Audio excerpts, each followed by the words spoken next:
ನಾಲ್ಕು ದಿನದಿಂದ ಜನ ಪರಿಪಾಟಲು ಪಡ್ತಾ ಇರೋದು ನೋಡಿದ್ರೆ ಗೊತ್ತಾಗುತ್ತೆ ರಾಜ್ಯದಲ್ಲಿ ಎಷ್ಟು ಹಾಹಾಕಾರ ಎದುರಾಗಿದೆ ಗ್ಯಾಸ್ ಸಿಲಿಂಡರ್ಗೆ ಅನ್ನೋದು. ಕೇವಲ ಕಮರ್ಷಿಯಲ್ ಸಿಲಿಂಡರ್ ಮಾತ್ರವಲ್ಲ, ಗೃಹ ಬಳಕೆಯ ಸಿಲಿಂಡರ್ಗೂ ಕೂಡ ಕೆಲ ಕಡೆಗಳಲ್ಲಿ ಬಹಳ ತೊಂದರೆ ಆಗಿದೆ. 4ನೇ ದಿನವೂ ಹಾಹಾಕಾರ ಹೇಗಿದೆ ಅನ್ನೋದನ್ನು ಡಿಟೇಲ್ ಆಗಿ ನೋಡ್ತಾ ಹೋಗೋಣ.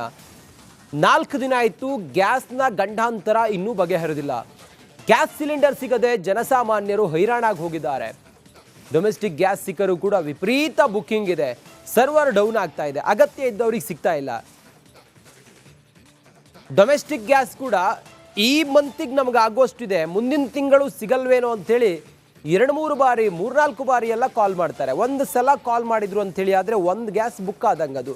ಇದರಿಂದಾಗಿ ಸರ್ವರ್ ಡೌನ್ ಆಗ್ತಾ ಇದೆ. ಇದು ಕೂಡ ಜನರಿಗೆ ತಾಪತ್ರೆ ಆಗ್ತಾ ಇದೆ. ಒಂದು ವಾರ ಕಮರ್ಷಿಯಲ್ ಸಿಲಿಂಡರ್ ಬಹುತೇಕ ಇದು ಸರಿಯಾಗುವಂಥದ್ದು ಪರಿಸ್ಥಿತಿ ಇದ್ದಂಗೆ ಕಾಣಿಸ್ತಾ ಇಲ್ಲ.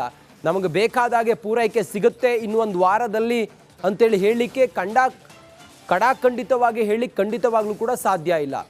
ಸೌದೆ ಒಲೆಯಿಂದ ಹೊರ ಬಂದಿಲ್ಲ ಇನ್ನೂ ಕೂಡ ರೆಸ್ಟೋರೆಂಟ್ಸ್. ಸೌದೆ ಒಲೆಯಲ್ಲೇ ಅಡುಗೆ ಮಾಡ್ತಾ ಇದ್ದಾರೆ. ಎಲ್ಲ ಮೆನುವನ್ನು ಅವರಿಗೆ ಹೊಂದಿಸ್ಲಿಕ್ಕೆ ಸಾಧ್ಯ ಆಗ್ತಾ ಇಲ್ಲ, ಎಲ್ಲ ಡಿಶ್ಗಳನ್ನು ಮಾಡಲಿಕ್ಕೆ ಸಾಧ್ಯ ಆಗ್ತಾ ಇಲ್ಲ ಅವರಿಗೆ.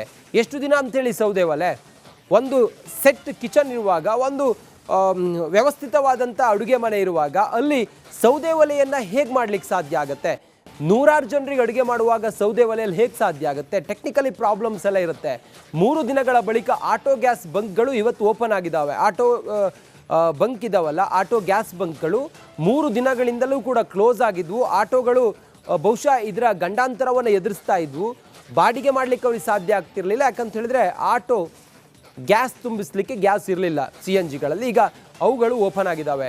ಬಾಡಿಗೆಯನ್ನು ಬಿಟ್ಟು ಆಟೋ ಗ್ಯಾಸ್ ಇದಕ್ಕಾಗಿ ಚಾಲಕರು ಕಾಯ್ತಾ ಇದ್ದಾರೆ. ಲೈನ್ ಅಂತೂ ಹನುಮಂತನ ಬಾಲದ ರೀತಿಯಲ್ಲಿದೆ.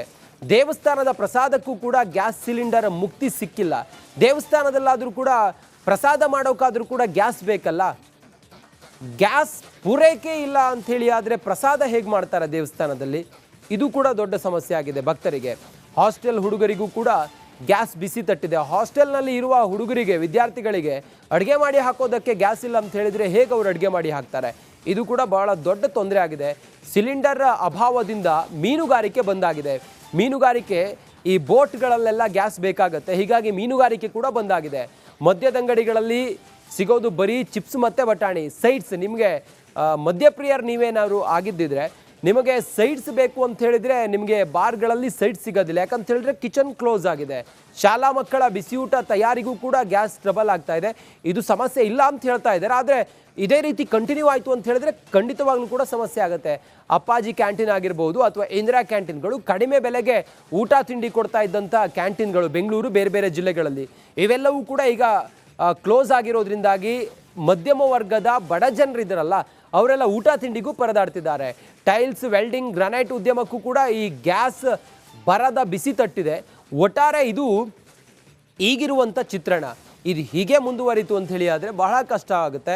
ಮುಂದಿನ ದಿನಗಳಲ್ಲಿ ಇದು ಹಾಹಾಕಾರ ಮುಂದುವರಿತು ಅಂಥೇಳಿ ಆದರೆ ಎಲ್ಲವೂ ಕೂಡ ಬಂದಾಗುತ್ತೆ.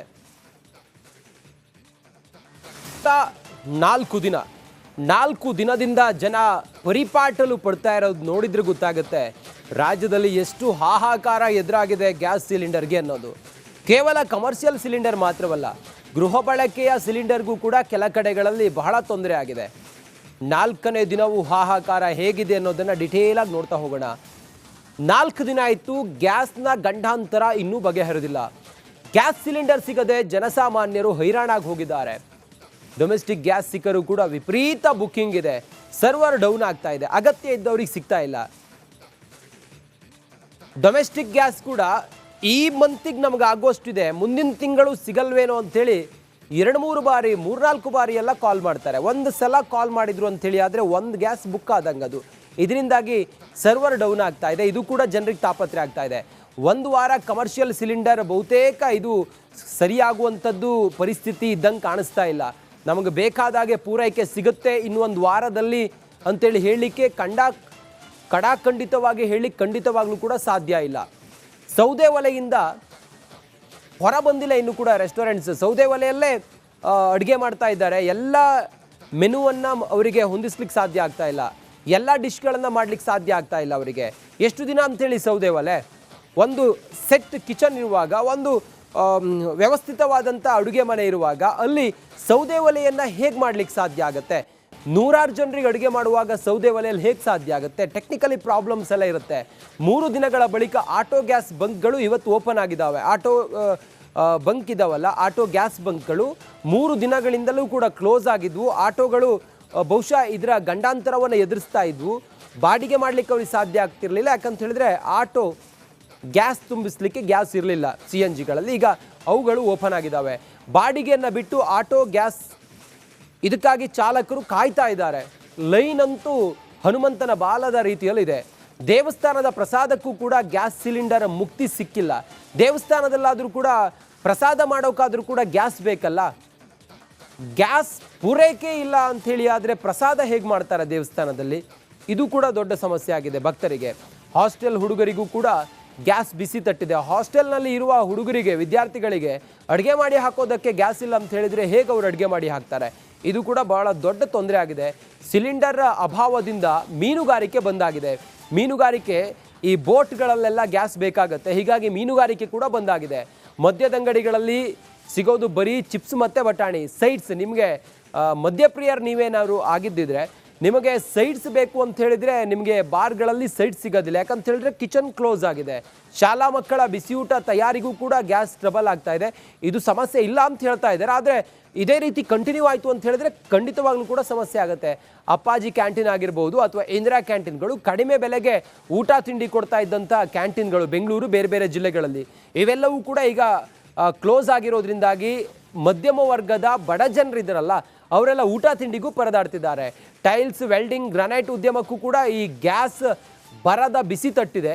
ಒಟ್ಟಾರೆ ಇದು ಈಗಿರುವಂಥ ಚಿತ್ರಣ. ಇದು ಹೀಗೆ ಮುಂದುವರಿತು ಅಂತ ಹೇಳಿ ಆದರೆ ಬಹಳ ಕಷ್ಟ ಆಗುತ್ತೆ. ಮುಂದಿನ ದಿನಗಳಲ್ಲಿ ಇದು ಹಾಹಾಕಾರ ಮುಂದುವರಿತು ಅಂಥೇಳಿ ಆದರೆ ಎಲ್ಲವೂ ಕೂಡ ಬಂದಾಗುತ್ತೆ.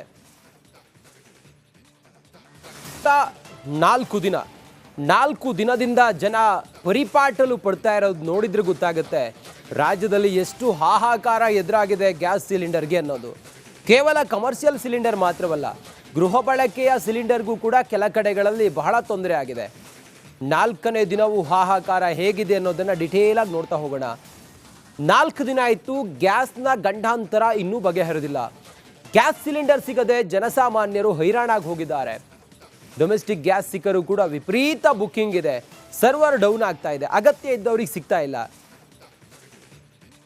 ಡೊಮೆಸ್ಟಿಕ್ ಗ್ಯಾಸ್ ಕೂಡ ಈ ಮಂತಿಗೆ ನಮ್ಗೆ ಆಗೋಷ್ಟಿದೆ, ಮುಂದಿನ ತಿಂಗಳು ಸಿಗಲ್ವೇನೋ ಅಂಥೇಳಿ 2-3 ಬಾರಿ, 3-4 ಬಾರಿ ಎಲ್ಲ ಕಾಲ್ ಮಾಡ್ತಾರೆ. ಒಂದು ಸಲ ಕಾಲ್ ಮಾಡಿದ್ರು ಅಂಥೇಳಿ ಆದರೆ ಒಂದು ಗ್ಯಾಸ್ ಬುಕ್ ಆದಂಗೆ ಅದು. ಇದರಿಂದಾಗಿ ಸರ್ವರ್ ಡೌನ್ ಆಗ್ತಾ ಇದೆ. ಇದು ಕೂಡ ಜನರಿಗೆ ತಾಪತ್ರೆ ಆಗ್ತಾ ಇದೆ. 1 ವಾರ ಕಮರ್ಷಿಯಲ್ ಸಿಲಿಂಡರ್ ಬಹುತೇಕ ಇದು ಸರಿಯಾಗುವಂಥದ್ದು ಪರಿಸ್ಥಿತಿ ಇದ್ದಂಗೆ ಕಾಣಿಸ್ತಾ ಇಲ್ಲ. ನಮಗೆ ಬೇಕಾದಾಗೆ ಪೂರೈಕೆ ಸಿಗುತ್ತೆ ಇನ್ನೊಂದು ವಾರದಲ್ಲಿ ಅಂತೇಳಿ ಹೇಳಲಿಕ್ಕೆ ಖಂಡಿತವಾಗಿ ಹೇಳಲಿಕ್ಕೆ ಖಂಡಿತವಾಗ್ಲೂ ಕೂಡ ಸಾಧ್ಯ ಇಲ್ಲ. ಸೌದೆ ಒಲೆಯಿಂದ ಹೊರ ಬಂದಿಲ್ಲ ಇನ್ನೂ ಕೂಡ ರೆಸ್ಟೋರೆಂಟ್ಸ್. ಸೌದೆ ಒಲೆಯಲ್ಲೇ ಅಡುಗೆ ಮಾಡ್ತಾ ಇದ್ದಾರೆ. ಎಲ್ಲ ಮೆನುವನ್ನು ಅವರಿಗೆ ಹೊಂದಿಸ್ಲಿಕ್ಕೆ ಸಾಧ್ಯ ಆಗ್ತಾ ಇಲ್ಲ. ಎಲ್ಲ ಡಿಶ್ಗಳನ್ನು ಮಾಡ್ಲಿಕ್ಕೆ ಸಾಧ್ಯ ಆಗ್ತಾ ಇಲ್ಲ ಅವರಿಗೆ. ಎಷ್ಟು ದಿನ ಅಂಥೇಳಿ ಸೌದೆ ಒಲೆ? ಒಂದು ಸೆಟ್ ಕಿಚನ್ ಇರುವಾಗ, ಒಂದು ವ್ಯವಸ್ಥಿತವಾದಂಥ ಅಡುಗೆ ಮನೆ ಇರುವಾಗ ಅಲ್ಲಿ ಸೌದೆ ಒಲೆಯನ್ನು ಹೇಗೆ ಮಾಡ್ಲಿಕ್ಕೆ ಸಾಧ್ಯ ಆಗುತ್ತೆ? ನೂರಾರು ಜನರಿಗೆ ಅಡುಗೆ ಮಾಡುವಾಗ ಸೌದೆ ಒಲೆಯಲ್ಲಿ ಹೇಗೆ ಸಾಧ್ಯ ಆಗುತ್ತೆ?